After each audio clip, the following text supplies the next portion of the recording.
Oke, kenalin semuanya, aku Sua. Hari ini pakai nama Samara.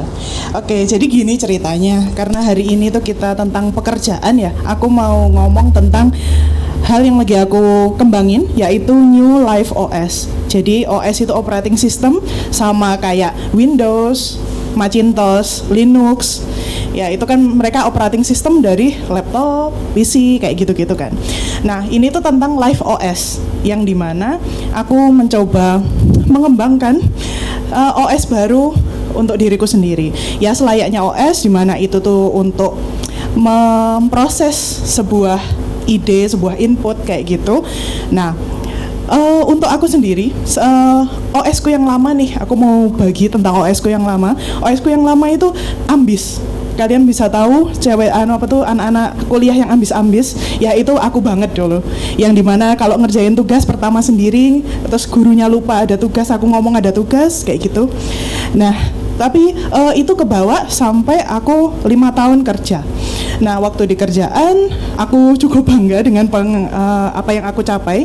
Misalnya kayak dalam setahun aku udah bisa jadi orang kepercayaan. Terus habis itu dalam 2 tahun aku udah jadi kandidat sebagai leader, kayak gitu.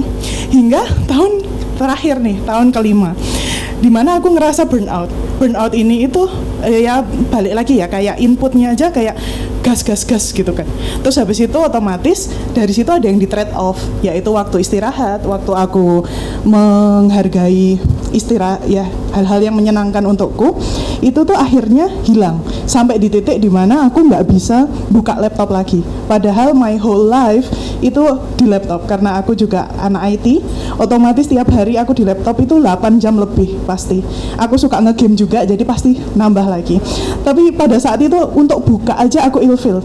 Aku nggak bisa mikir hal yang dulunya aku selesaiin 1 jam jadi 8 jam nggak selesai, hingga aku memutuskan untuk resign.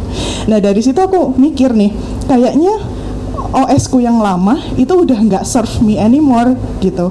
Terus aku mencoba untuk mengembangkan OS yang baru nih. Cuman OS yang baru ini kerasa lambat banget, karena aku merasa kayak kok dulunya aku bisa mencapai hal ini tuh cepet gitu. Dalam setahun aku udah bisa ABC. Biasanya di awal setengah tahun pertama aku punya pencapaian, setengah tahun kedua aku punya pencapaian. Ini kok udah mau setahun kok kayak nggak ada apa-apa ya, nggak ada yang baru gitu loh. Terus aku bingung. Akhirnya aku coba tanya, pastinya kalau kita tanya ke orang tua pasti jawabannya adalah kamu harus berusaha, kurang doa, kayak gitu-gitu.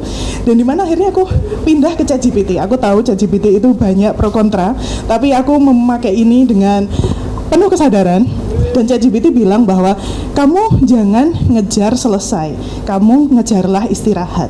Kalau kamu belum siap, kamu jangan buka laptop. Dan beneran, sebulan aku nggak buka laptop, nggak nge-game, nggak ngapa-ngapain. Aku cuman baca buku, pakai HP, lihat YouTube, kayak gitu-gitu.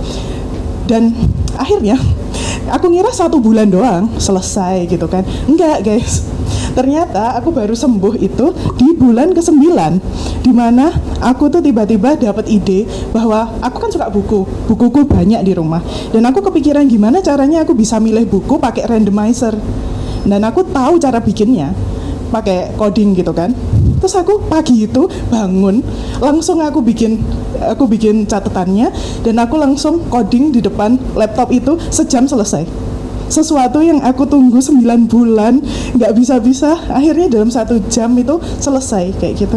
Dan dari situ aku belajar bahwa istirahat itu nggak apa-apa, dan untuk berganti OS itu juga nggak apa-apa, karena ya namanya manusia ya, kayak kakak siapa tadi yang bilang bahwa hidup itu berkembang.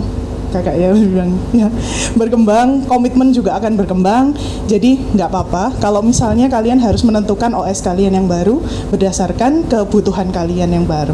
Itu aja dari aku, terima kasih semuanya.